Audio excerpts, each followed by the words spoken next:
Samajwadi party के राष्ट्रीय महासचिव शिवपाल सिंह यादव आज हमारे साथ हैं। हम इनसे जानते हैं जिस तरह से समाजवादी पार्टी लगातार पीडीए को लेकर बैठकें कर रही है और आगे की तैयारियां जो कि 27 की तैयारियां बहुत तेजी से समाजवादी पार्टी पीडीए को मजबूत करते हुए कर रही है। 48 वर्षों की शैक्षणिक उत्कृष्टता के साथ 23 से भी ज्यादा प्रमुख बीटेक प्रोग्राम्स और 600 से अधिक अंतर्राष्ट्रीय छात्रों के साथ विज्ञान डीम्ड टू बी यूनिवर्सिटी देश की बेहतरीन यूनिवर्सिटी में से ये एक है। शिवपाल जी, किस तरह से तैयारियां हो रही हैं, क्योंकि आप इटावा में भी आज कई कार्यक्रम रखे हैं? देखिए, समाजवादी पार्टी पूरी तरह से अपने संगठन के द्वारा जनता के बीच में जा रहे हैं और मीटिंगें कर रहे हैं, सम्मेलन कर रहे हैं और इसके साथ साथ पूरी जिला पार्टी के संगठन को आदेश हैं कि वोटर लिस्ट जरूर देखें और वोटर लिस्ट में सही वोट बढ़ें और जितने भी फर्जी वोट हैं उन्हें कटवाएं। जिस तरह से पीडीए मीटिंगें ले रहे हैं, जो आपका एजेंडा है पीडीए पिछला दलित अल्पसंख्यक सबको साथ लेने का, तो प्रायोरिटीज क्या रहेंगी? मतलब अभी सिर्फ वोट को लेकर जो बैठकें हो रही हैं वो की जा रही है? नहीं, जो पार्टी की नीतियां हैं, वोटर लिस्ट है, वोट कटने बढ़ने का जो मामला है उसको देखना है, उस पर काम करना है, कर रहे हैं। अच्छा, अभी एक और प्रश्न है कि जिस तरह से बहराइच में जो बैठक हुई थी जिसमें केशव प्रसाद मौर्य डिप्टी सीएम थे, समाजवादी पार्टी के विधायक को मीटिंग से बाहर किया गया, उसको समाजवादी पार्टी किस तरह से देखती है? कैसरगंज के विधायक थे। देखिए, जब भी कोई जिले में महानुभाव या एमएलए एमपी को सूचना जिला अधिकारी के माध्यम से दी जाती है, मीटिंग में जाना न जाना सांसद विधायकों के मर्जी है और अगर इन्होंने ऐसा किया है तो विधायक के प्रोटोकॉल का हनन किया है। उन्होंने देखिए प्रोटोकॉल का हनन किया है तो एक तो शपथ भी लेते हैं कि हम संविधान का पालन करें। तो अगर उन्होंने ऐसा काम किया है, पहले तो डीएम ने जब बुलाया है, सभी महानुभावों को जब बुलाया है तो उनका अपमान नहीं करना चाहिए। सीधा सीधा प्रोटोकॉल का हनन है और संविधान की अवहेलना है।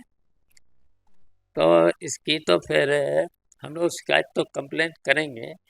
तो ये लोग लोकतंत्र को मानने वाले लोग नहीं हैं, ये भारतीय जनता पार्टी के लोग। अगर इनको यही करना था तो अपने पार्टी कार्यालय पे मीटिंग बुलाते और डीएम से आप केवल भारतीय जनता पार्टी के लोगों को ही बुलाते।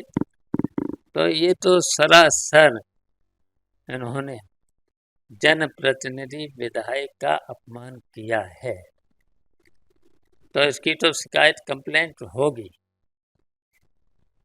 इस तरह से मोदी जी का जन्मदिन पूरा देश में मनाया जा रहा है, एक पखवाड़ा 2 अक्टूबर तक मना रही है। उसमें बीजेपी के लोगों का कहना है कि हमने विकास कार्य किया 14 साल में, 11 साल में उत्तर प्रदेश, 9 साल जो उत्तर प्रदेश में जो दूसरे टर्न की सरकार है उसमें भी लगातार काम किया गया है, तो हम काम को गिना रहे हैं। तो समाजवादी पार्टी चूंकि पीडीए का भी काम लेके चल रही है, लोगों को साथ में ला रही है, तो किस तरह से डिफेंस आगे की लेकर इस पे होगा, क्योंकि वो तो विकास की गंगा कह रहे हैं। नहीं, देखिए, एक तो इन्हीं का जो नियम बनाया हुआ था 75 साल तक कोई भी भारतीय जनता पार्टी का पद पर रहेगा। अब 75 साल हो गए तो पहले तो इनको इस्तीफा दे देना चाहिए था।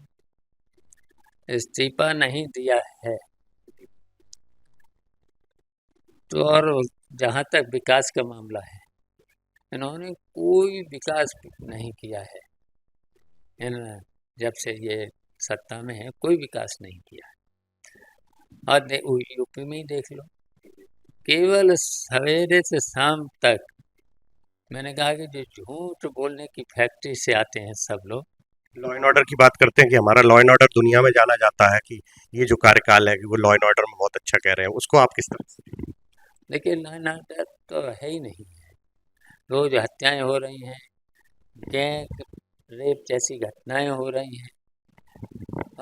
देखिए गांव के लोग सो नहीं पा रहे हैं अभी पूरे उत्तर प्रदेश में, और अब तो दूसरे प्रदेश में भी पहुंच गया है।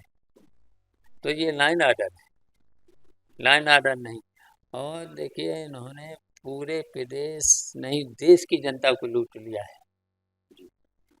टैक्स में, जीएसटी में। जीएसटी में कह रहे हैं कि जीएसटी में नया जो स्लैब आया है उसमें आम जनमानस की बात रखी गई है और उनको रिलैक्स दिया। कितने साल हो गए जीएसटी लागू हुए? इन्होंने कहा था एक कर लेंगे, और किस तरीके से देश की जनता को लूटा है। प्रदेश की जनता कितने कितने बार टैक्स लिया गया है, तो जनता को तो लूट लिया इन्होंने। अच्छा, एक और सवाल है कि जिस तरह से किसी प्राइवेट न्यूज़ चैनल पर निरहुआ का एक बयान आया जिसमें उन्होंने ये सीधे कहा कि वो जो अखिलेश यादव है वो अच्छे नेता है लेकिन वो पार्टी ठीक नहीं है, उन्हें तो बीजेपी में होना चाहिए। इसको आप किस तरह से देखते हैं? जो मैंने कहा कि ये तो नौटंकीबाज है, तो ये तो झूठ की फैक्ट्री से आते हैं। तो देखिए भाजपा तो इतनी खराब पार्टी है, पूरे देश की जनता को लूट लिया है। अब जब पीडीए के प्रभाव से इतने डरे हुए हैं, अखिलेश यादव से इतने डरे हुए हैं। तो अच्छा तो कहने लगे। हाँ, तो और पार्टी में भी रास्ता कह रहे हैं कि आपके लिए दरबार खुले हैं, मतलब पार्टी में सही पार्टी में होना चाहिए, बीजेपी में होना चाहिए। देखिए हम लोग समाजवादी पार्टी हैं, अखिलेश यादव समाजवादी हैं, और इनको तो ऐसी जगह जाना चाहिए जहाँ कहीं कुछ है। इतना झूठ बोलने वालों को तो जनता को काला मुंह कर देना चाहिए इनका। अब क्या आगे की स्ट्रेटजी क्या है? अंतिम सवाल की किस तरह की? अब ये बस हम लोग जाएंगे जनता के बीच में, अपने पीडीए की नीतियों को, समाजवादी पार्टी की नीतियों को बता करके इन भारतीय जनता पार्टी को हटाने का काम कर रहे हैं। तो ये शिवपाल सिंह यादव है जिनका कहना है कि जिस तरह से पीडीए बाकायदा काम कर रही है, लोग जो दूसरे दल हैं वो बौखलाए हुए हैं, और पीडीए जो है वो अगले चुनाव में एक समाजवादी पार्टी एक पर अपना जीत का परचम लहराएगी।